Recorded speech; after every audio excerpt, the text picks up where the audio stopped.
Assalamualaikum warahmatullahi wabarakatuh. Nama saya Nurul Syamina Afiqah binti Syarizan. Tentang pengenalan, saya akan menerangkan tentang syarikat kami iaitu Shana Holding Berhad. Syarikat kami telah beroperasi selama 5 tahun dan dibangunkan pada tahun 2015 di Kuala Terengganu. Syarikat kami telah menjalankan pelbagai projek seperti membina masjid dan juga membina kawasan perumahan di kawasan Terengganu dan juga kawasan berdekatan.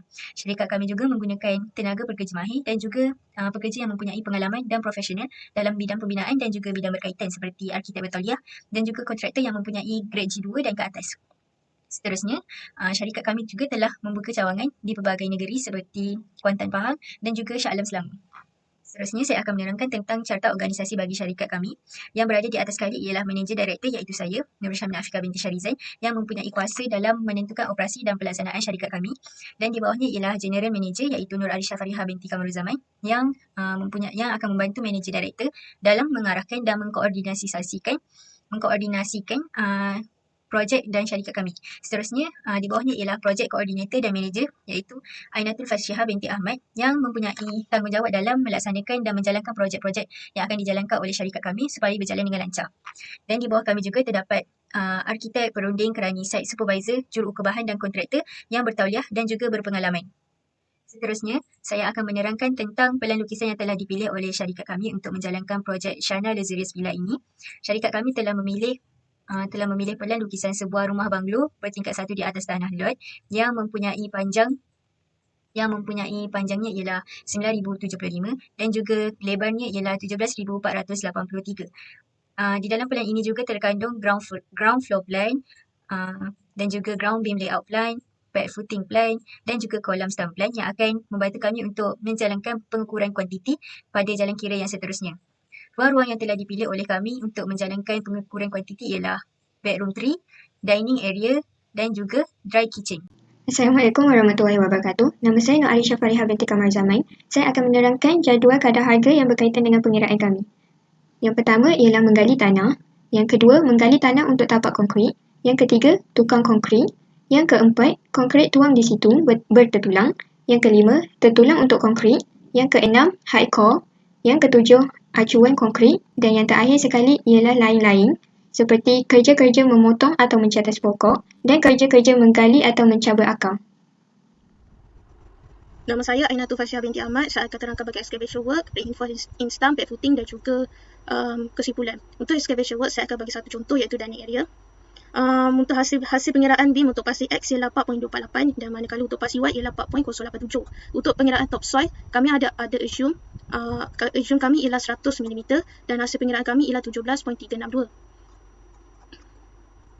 Untuk surf excavation, hasil pengiraan kami, hasil total 0.25 tolak dengan 0.100 kami akan dapat 0.150. Dan untuk excavation to reduce dan juga remove excavation, kami ada assume bahawa concrete slab ialah 150 mm dan juga volume soil ialah 100 mm. Dan hasil pengiraan kami ialah 2.604. Ini pun 2.604. Untuk pit excavation, kami kira-kira dapat total untuk link concrete full footing stamp kami total 6175 dan kami tolak 0.250 akan dapat jadi 5.925. Hasil ini kami pecahkan mengikut anggaran yang ditentukan bagi kos, dan untuk yang last kali ialah kami tidak ambil kesemua nombor ganjil kerana untuk menjimatkan kos. Untuk deduct ni ialah tujuan untuk kita nak remove tanah dari keluar site dan hasil totalnya ialah 13.907. Untuk semua pengiraan semua ruang, yang ruang dah lain, contohnya bedroom, dry kitchen, pengiraannya sama tetapi kuantiti untuk pad footingnya berbeza. Contohnya di bedroom 3, di ruangnya mempunyai 3 pad footing. Itu adalah perbezaannya. Untuk dry kitchen kita pecahkan dekat pengiraan pit excavation kerana dia ada 2 pad footing yang berbeza. Pengiraan yang kedua bagi substruktur ialah concrete work. Concrete work terdapat 3 bahagian pengiraan iaitu pengiraan bagi link concrete, reinforced in situ concrete in pad footing and reinforced in situ concrete in column stump. Kami assumekan grade link concrete tersebut ialah 7 dan pada grade reinforced in situ concrete 20 in pad footing and reinforced in situ concrete grade 20 in column stump. Bagi contoh pengiraan, bagi dry kitchen, kami bahagikan kepada 3 foundation iaitu F1, F2 dan F3 kerana saiz bagi foundation di dalam dry kitchen berbeza. Saiz foundation pertama ialah 1.2, panjang dan lebarnya 1.2. 0.05 adalah ketinggian bagi link konkrit dan 4 ialah bilangan foundation yang berada di dry kitchen. Yang kedua, reinforced in situ concrete impact footing. 1.2 adalah panjang dan lebar foundation tersebut. 1.0 ialah ketinggian bagi foundation dan hasil darabnya ialah 5.76. Reinforced in situ concrete in column stump pula. 0.125 adalah panjang dan lebar column stump dan 5.125 adalah kedalaman bagi column stump tersebut. Dan F2, foundation yang kedua, panjang dan lebarnya ialah 1.0 meter. Cara pengiraannya sama sahaja seperti foundation pertama. Dan bilangan foundation untuk 1.0 meter adalah sebanyak 1 sahaja. Dan foundation yang ketiga ialah panjang dan lebarnya ialah 1.4 dan bilangannya adalah 1. Cara pengiraannya sama sahaja, yang berbeza adalah saiz bagi foundation di dalam dry kitchen tersebut. Sekarang saya akan menerangkan tentang pengiraan formwork untuk projek kami. Yang pertama, pada ruang dining area, stump untuk setiap ruang mempunyai ukuran panjang dan lebar yang sama, iaitu 125. Jadi hasil untuk formwork untuk sisi kolom stump untuk dining area ialah 5.200. Seterusnya, dining area mempunyai satu sahaja ukuran panjang dan lebar foundation, iaitu 1.200 dan hasilnya ialah 9.600. Seterusnya, bagi ruang dry kitchen, kolom stump juga mempunyai panjang dan lebar yang sama, iaitu 125. Jadi hasil untuk setiap sisi formwork untuk setiap sisi kolom stump ialah 15.600. Seterusnya, formwork untuk foundation dry kitchen mempunyai 3 foundation yang berukuran 1.000, 1.200 dan 1.400. Jadi hasil untuk formwork foundation bagi yang berukuran 1.000 ialah 4.000. Seterusnya, bagi 1.200 hasilnya ialah 19.200 dan bagi hasil formwork foundation 1.400 ialah 5.600. Seterusnya, bagi ruang bedroom 3, kolom stumpnya juga mempunyai ukuran panjang dan lebar yang sama, iaitu 125. Jadi formwork untuk setiap sisi kolom stumpnya ialah 7.800. Seterusnya, bedroom 3 hanya mempunyai satu ukuran panjang dan lebar foundation, iaitu 1.200. Jadi hasilnya ialah 14.400. Untuk reinforced in stump, saya akan bagi satu contoh, iaitu dining area. Untuk hasil keseluruhan total daripada pad footing sehingga stump ialah 7.369.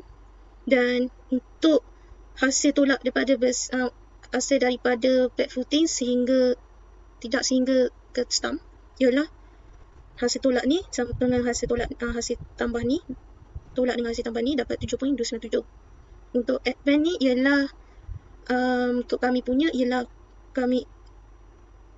7.0.15 dan kami tolak dapat 7.47. Untuk stump kami yang jenis part T 10. Part kali 2 kerana ada 2 stump dan hasil darab kami dapat 49.6. Untuk links ialah reinforcement yang ada 6 dan sebagainya dan hasil kami 0.932 dan untuk penambahan hooks ke bawah ialah sebanyak 0.024. Saya lupa bahawa dalam reinforced in stump ni saya ada assume concrete cover ialah 40mm dan juga jenis pad footing ialah Y16 dan 150. Kesemua dan ruang-ruang yang lain adalah pengiraannya semua sama, kecuali yang berbeza ialah kuantiti pad footing ataupun stump. Untuk pengiraan reinforcement in pad footing, sama juga saya akan tunjuk pengiraan satu contoh ruang dan area. Untuk hasil pengiraannya ialah sebanyak 3.525 kerana hasil daripada panjang pad footing tapaknya tolak dengan concrete cover atas dan bawah dapat 3.525. Ini hasil daripada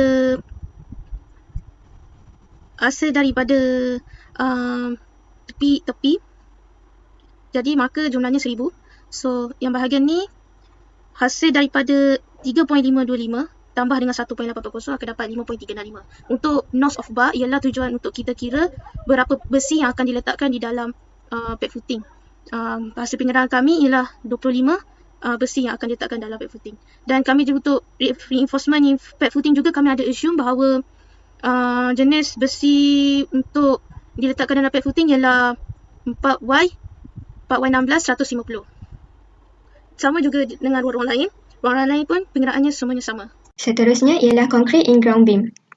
Saya akan menerangkan cara pengiraan bagi concrete in ground beam. Jika X dan Y axis adalah panjangnya sama, pengiraan boleh dikira sebagai satu. Tetapi bagi dynamic area, X dan Y axisnya berbeza. Jadi kita bahagikan kepada dua pengiraan. Dua ialah bilangan bagi stump. 1/2 untuk dapatkan tengah-tengah stump sehingga hujung tengah stump lagi satu. 2.923 adalah hasil tolak jumlah sebenar dan dua stump tersebut. 0.125 ialah panjang bagi satu stump. 0.05 ialah tinggi bagi konkrit. Dan pengiraan untuk reinforced in situ konkrit.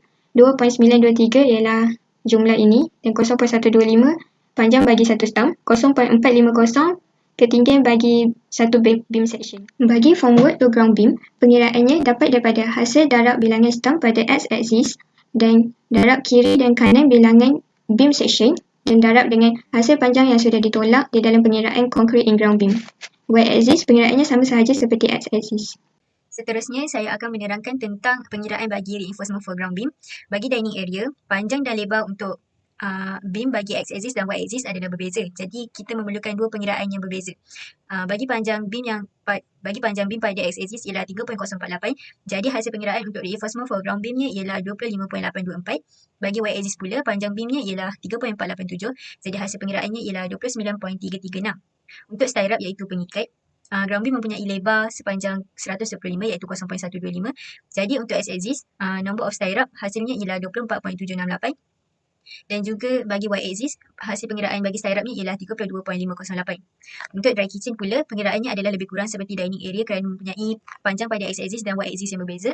Jadi panjang pada x-axis ialah 2.743 dan hasil pengiraan reinforcement for ground beamnya ialah 21.984 dan pada y-axis ialah 8.644 dan hasil pengiraannya ialah 69.192. Stirrupnya juga mempunyai jalan kira yang lebih kurang seperti sebelum ini. Lebar bagi ground beam tetap sama iaitu 125 iaitu 0.125. Jadi stirrup untuk x-axis ialah 41.796. Untuk y-axis pula 133.128. Berbeza dengan bedroom 3, panjang beam pada y-axis dan x-axis adalah sama iaitu 3.048. Jadi jalan kiranya adalah lebih singkat. Hasil pengiraan untuk reinforcement for ground beamnya ialah 51.648 dan hasil pengiraan bagi stirrupnya juga ialah 92.880. Bagi stirrup, ground beamnya juga mempunyai lebar yang sama seperti pengiraan yang sebelum ini iaitu 125 iaitu 0.125. Seterusnya ialah height core. Height core merupakan hasil panjang darab lebar sesuatu ruang yang tidak termasuk dengan stump. Sebagai contoh, dining area, panjang sebenar bagi x-axis ialah 3.048 dan perlu ditolak dengan berapa stump yang ada pada x-axis. 0.125 merupakan panjang bagi satu stump. Dan kemudian pengiraan bagi y-axis mempunyai satu stump sahaja, jadi panjang sebenar tolak dengan satu stump bagi y-axis ialah 3.362. 9.407 merupakan hasil darab bagi x dan y-axis. Pengiraan dan proof course adalah sama sahaja dengan height core kerana ia memerlukan hasil darab panjang darab lebar sesuatu ruang yang tidak termasuk dengan stump. Concrete bed pula, cara pengiraannya sama sahaja seperti height core dan depth of course kerana ianya memerlukan hasil darab panjang darab lebar sesuatu ruang yang tidak termasuk dengan stump. Tetapi, concrete bed juga perlulah dilarapkan dengan nilai konkrit pada satu ruang. Jadi, kami asumkan nilai konkrit pada satu ruang sebanyak 130 mm kerana pada drawing kami tidak dinyatakan nilai bagi satu konkrit tersebut. Untuk bahagian yang terakhir ialah kesimpulan. Ada dua kerja pengiraan yang terlibat. Pertama, pengukuran kuantiti. Kedua, board upgrade. Tujuan pengukuran kuantiti kita nak mengetahui satu bilangan kuantiti bagi satu structure, contohnya asas pad. Bahan yang akan digunakan dalam asas pad ialah besi. Melalui besi kita nak mengetahui berapa kuantiti kita nak guna. Lepas kita mengetahui bilangan kuantiti, kita akan juga tahu bagaimana nak anggarkan kos. Maka kedua-dua pengiraan ini terlibat. Untuk board upgrade, bukan sahaja tujuan kita nak anggarkan kos bagi bahan, juga jentera dan kos puro juga terlibat dalam board upgrade. Kelebihannya ialah dapat menjimatkan kos kerana semakin dalam kerja pengalian, semakin bertambah kos dikenakan. Itu sahaja daripada kumpulan kami.